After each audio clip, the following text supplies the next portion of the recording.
Hello and thank you for watching. This is Jennifer Bowman with Olympia Piano, and this is video 15 of the 30-day overview of Chopin's Nocturne in C-sharp minor. And in this video, we are going to cover 29 and 30 in my score. That's these two measures.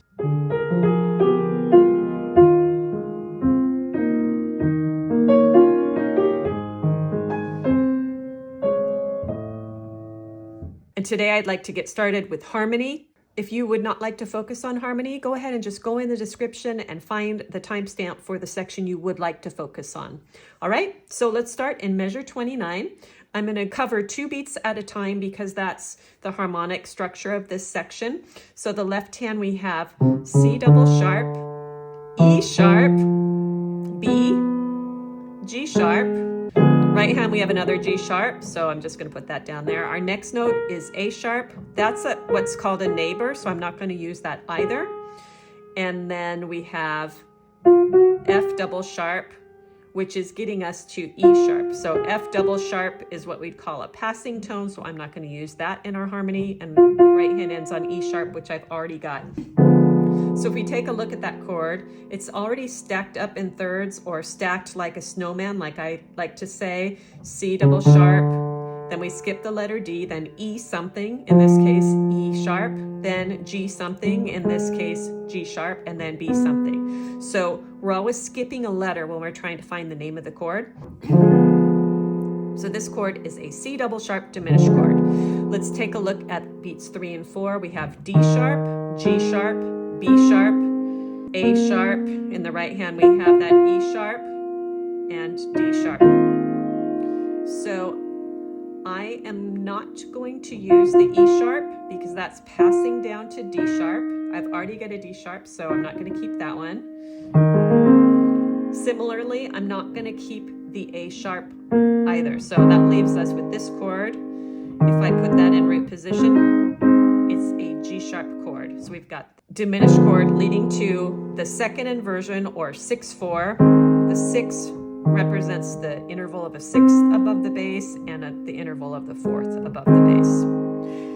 Next chord, left hand, D sharp, A sharp, C sharp, D sharp. I'm not going to count that one twice. Right hand, another D sharp. I've already got it.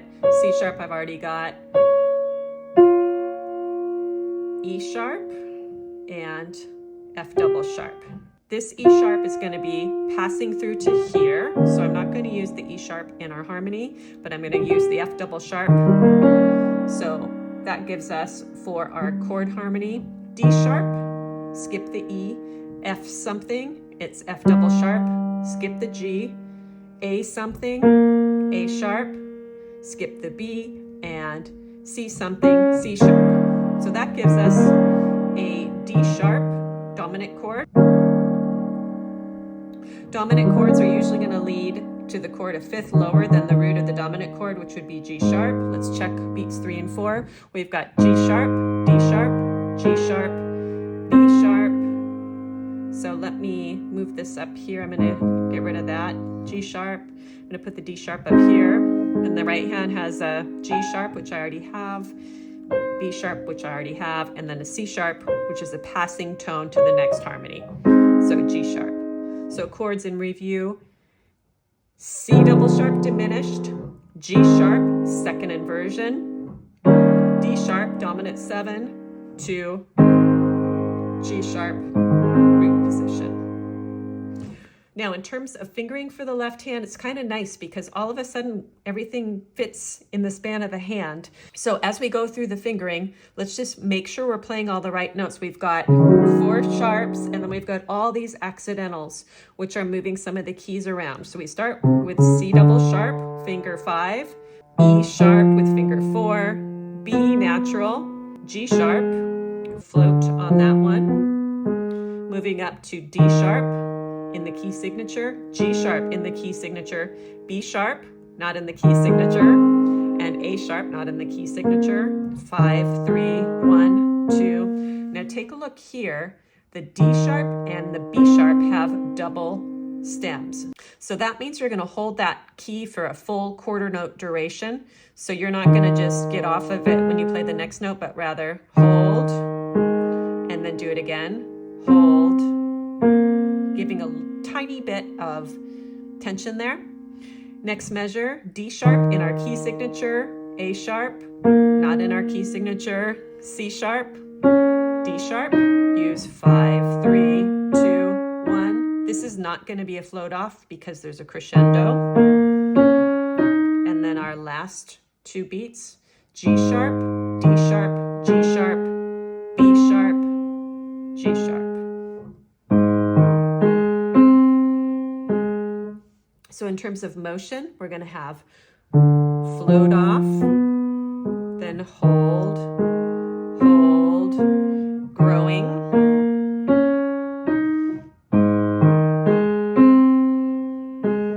Then we're going to place that soft.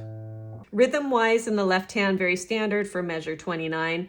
Couple tricky things in measure 30. Just play it several times to get it right. We want to make sure we hear the subdivision of 2, 2, 3, 4, E, and let's go to the right hand. So just like the left hand, make sure you're playing all the right keys with the right hand because there's so many accidentals. Let's go over the keys as we do the fingering. So we have 3 on G sharp, 4, A sharp, 3, and then 2 on F double sharp, 1 on E sharp. So those are 2 white keys. Now here, the fingering I would suggest is either switching that to 3 or to 2, but do a switch no matter what. If you switch to 3, you're going to use finger 2 on the last D sharp.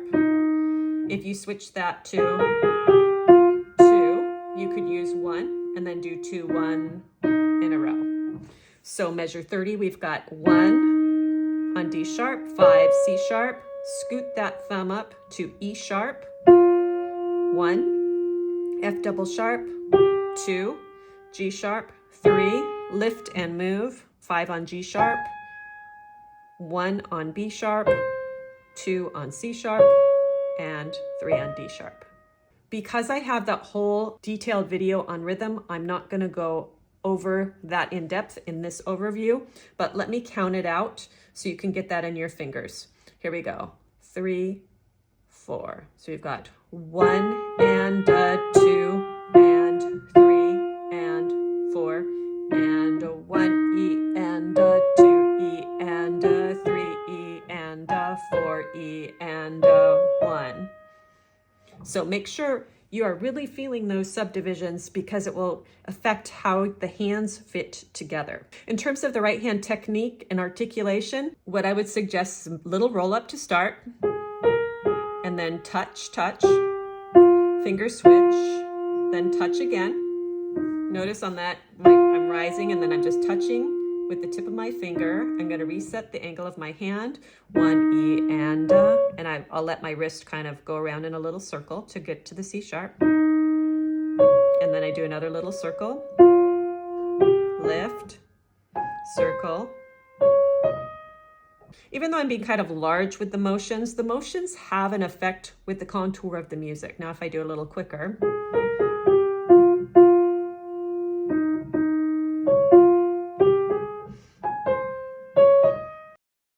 Let's put hands together. I'm not going to go into detail about the rhythm, but I would like to suggest you play these 2 measures together lots of times at a forte dynamic to feel exactly when the fingers are hitting.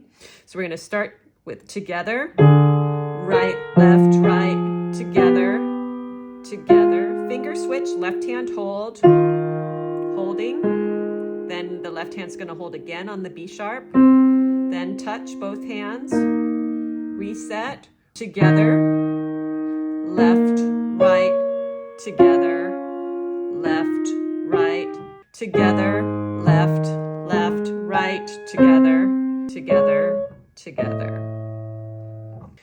In terms of counting, measure 30, first 2 beats, 1 E and 2 E and very straightforward.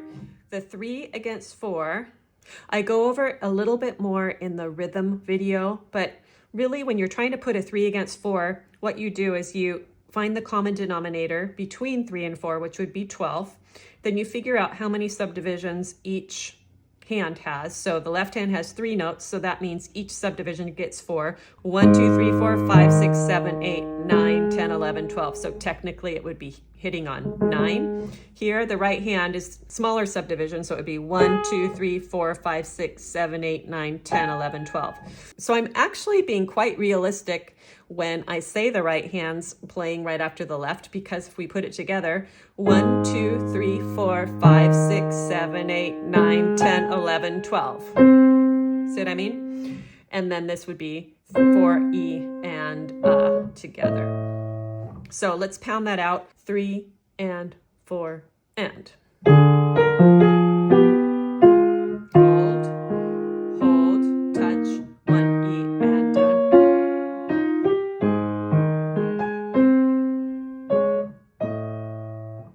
Now, of course, we're not going to play it like a robot like that. There's going to be a lot of stretching, a little bit of push and pull, but I do want you to know exactly where the hands hit. So practice it like that lots and lots of times.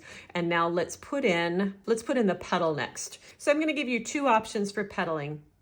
Option 1 is pedal, pedal, pedal, pedal, pedal, pedal, pedal, pedal, pedal. Or you can do pedal, pedal, pedal, pedal, pedal, pedal, pedal. Try those 2 combinations or any other combination of the pedal that makes harmonic sense to you and see what you like. So now let's talk about dynamics. We've come from forte.